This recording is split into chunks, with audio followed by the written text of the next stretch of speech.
In very recent developments, the spire at the top of the Notre-Dame Cathedral was set ablaze. The Notre-Dame de Paris, also called the Notre-Dame Cathedral, is a cathedral church in Paris, France, and it's the most famous of the cathedrals of the Middle Ages.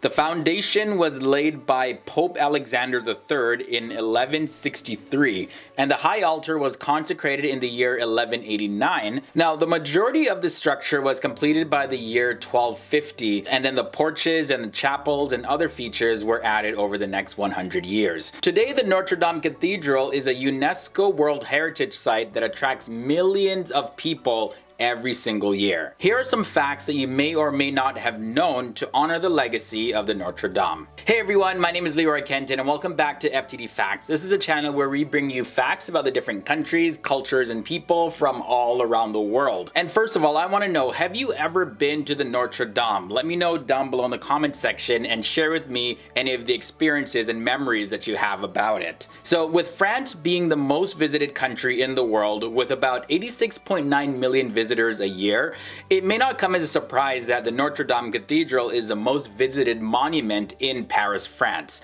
More than 13 million people visit the Notre Dame every single year. Now, when you go to the Notre Dame, on the ground in front, there's a plate engraved with a compass, and this is known as point zero of French roads. Like this spot right here indicates where all distances to and from Paris are measured from. It's the official measurement reference point of Paris. So for those of you who have been to the Notre Dame, you may just have passed over this and didn't really think it had much significance. Well, yeah, it does. Now, the largest bell in Notre Dame's bell tower is named Emmanuel. Now, it was created in 1631 and it weighs over 20,000 pounds. The Emmanuel bell is tuned to F sharp and there are 10 bells in total, all of them having different weight and different sizes. Like Emmanuel, the bells have proper names, and the other 9 are Marie, Gabrielle, Anne-Geneviève, Denis, Marcel, Etienne, Benoit, Joseph, Maurice, and Jean-Marie. The bells of the Notre Dame, they ring several times a day, filling the streets of Paris with their music.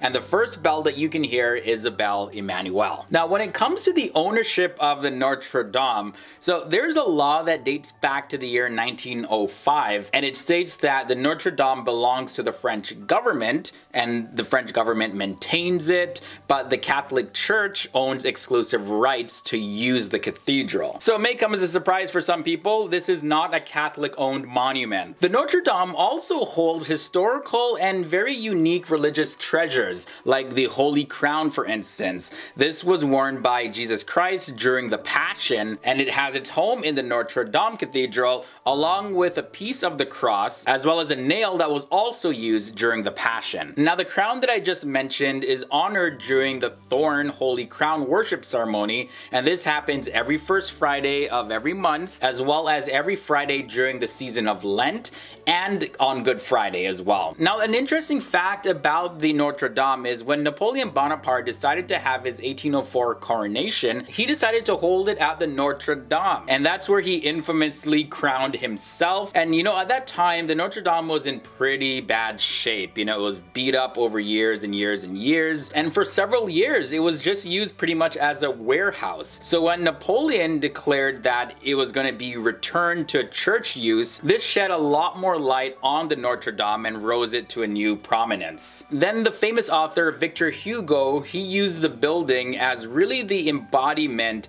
of France itself in his book that he wrote in 1831 called Notre-Dame de Paris. Some of us, however, may know that popular book as The Hunchback of Notre Dame. The book was a huge success and it led to a major restoration of the Notre Dame. Now, when you go on top of the Notre Dame, you can actually find a small hive of bees. Yeah, they're just up there.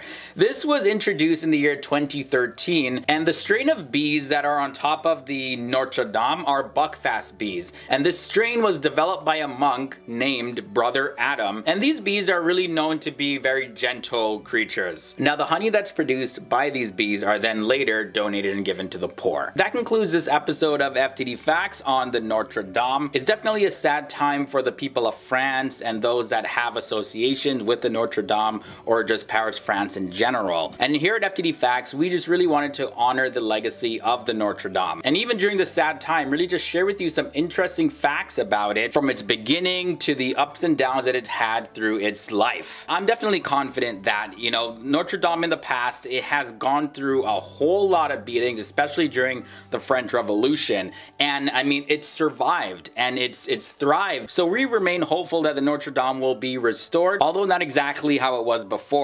I believe, however, this is an opportunity to rebuild, reconstruct, and expand beyond what it ever was. Thanks everyone for tuning into this episode of FTD Facts, and I can't wait to see you in another episode.